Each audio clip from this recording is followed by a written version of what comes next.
Deluded, I'm back again. I'm clearly out and about. Forgive me for all the noise and things I can't control. But Arsenal's under 21s defeated Cambridge United on penalties after drawing 1-1 in what was formerly called the Treacle Trade Cup. It's no longer called that. Admittedly, I don't know the actual name of the competition off the top of my head right now, people.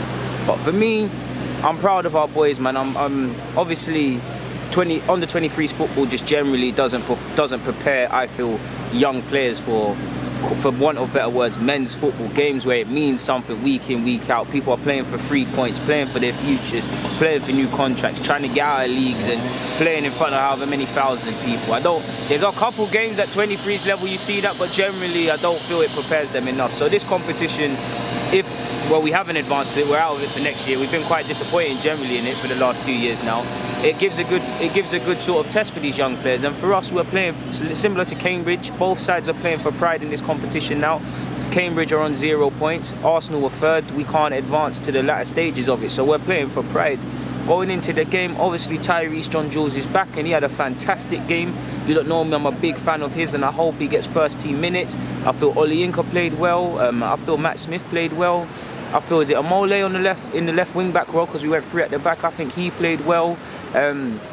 Greenwood and Cottrell, when they came on, they played well. And obviously we showed bottle to win on penalties. So there's not much you can complain about of such people. But first half, I give it to our players, people. I felt we gave as good as we got. I feel in the first couple of games in this group stage, our players had to get used to the culture shock in that these League 2, League 1 sides, whatever you want to call them, Cambridge are League 2, they're very physical, they want to impose themselves. And obviously these are young men going against older men. That same thing is going to happen.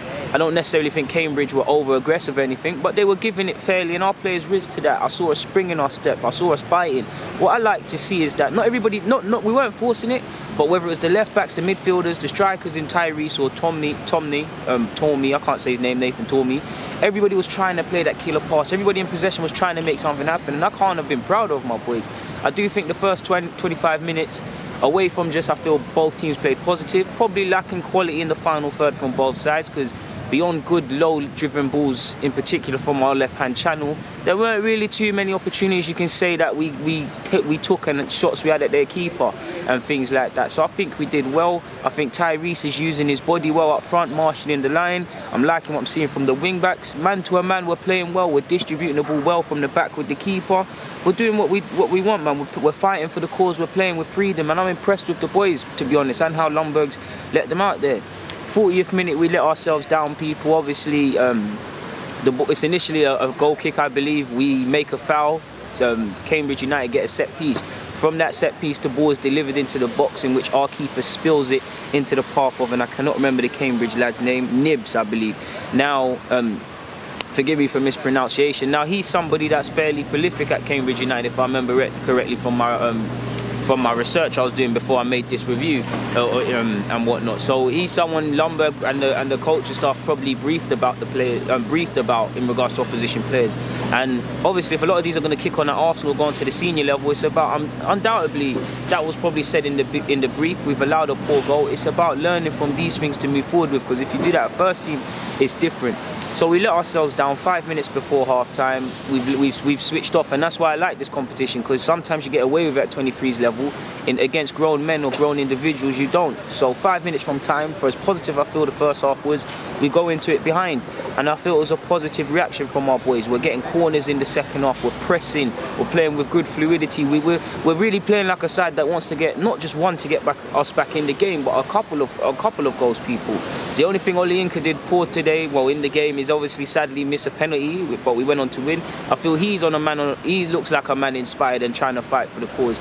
Courtesy of John-Jules, we get our goal. We look threatening down their right-hand side all second half, and eventually it came. It's a lovely low-driven ball. Tyrese, if you watch the goal again, people, it's like he sees the whole picture. He peels off onto their left back, and he makes a run from their left-hand side, our right, darts into the box, and he meets the ball, and he obviously tucks it into the near post with his left peg. I believe in 5 games in this competition, he's got 3 goals and 3 assists, and prior to John-Jules' injury, you saw him doing his thing at this level, and obviously you saw the acrobatic goal against, was it Leicester or Everton? I can't remember who, at the Emirates. Fingers crossed, him And when Balogun comes back, who's been ruled for 6 to 8 weeks, hopefully one of them gets chances. If not, both of them should get chances in the first team. Because for me, people, if one of them, if not both, don't progress to the first team, we're doing something wrong. And they've got the potential for, worst minimum, become £20 million players, people. I really believe in Tyrese John-Jules, man. Away from his goal scoring, obviously as a striker, that's the difference. But his playmaking abilities, he's making runs for others. He slipped in one nice ball in the first half, forgive me if I'm wrong, for Tormy, but it didn't come to no avail. There was obviously half chances. Tyrese could have had a second as well, but the keeper made a lovely save. But I think he was probably the standout. I think Oli Inca did well and whatnot as well, people.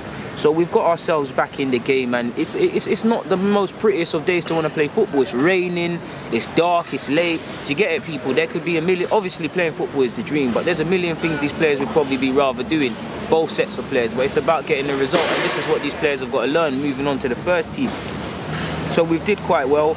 Obviously, neither team could get the second goal, so it's gone to penalties, and we've showed, in short, people, we've showed fantastic character to convert our penalties. Everybody that steps up.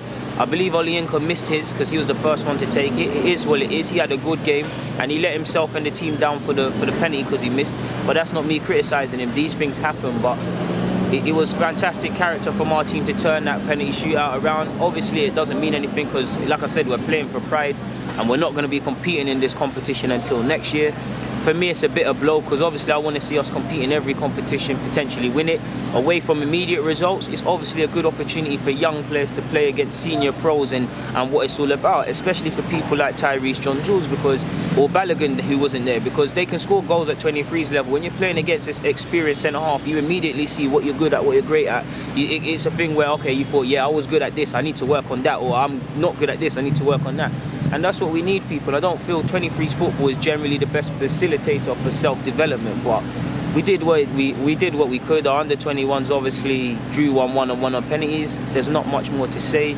Obviously later this afternoon Arsenal are playing in the Europa League, so hopefully the young players involved in that game, and obviously Arsenal's first team, can get a win, because against Leicester we've obviously got our 50th game, well, Emre's 50th game in charge of the club, and it's a testy one. We want to get back to winning form with Arsenal's first team. We want to win at all levels. So yeah, man, thank you for listening to my review of the game. You don't know me, I love youth football and I love my club at all levels. So yeah, man, I've got to get back to the office before I'm late, but thank you, people. DG, I'm out.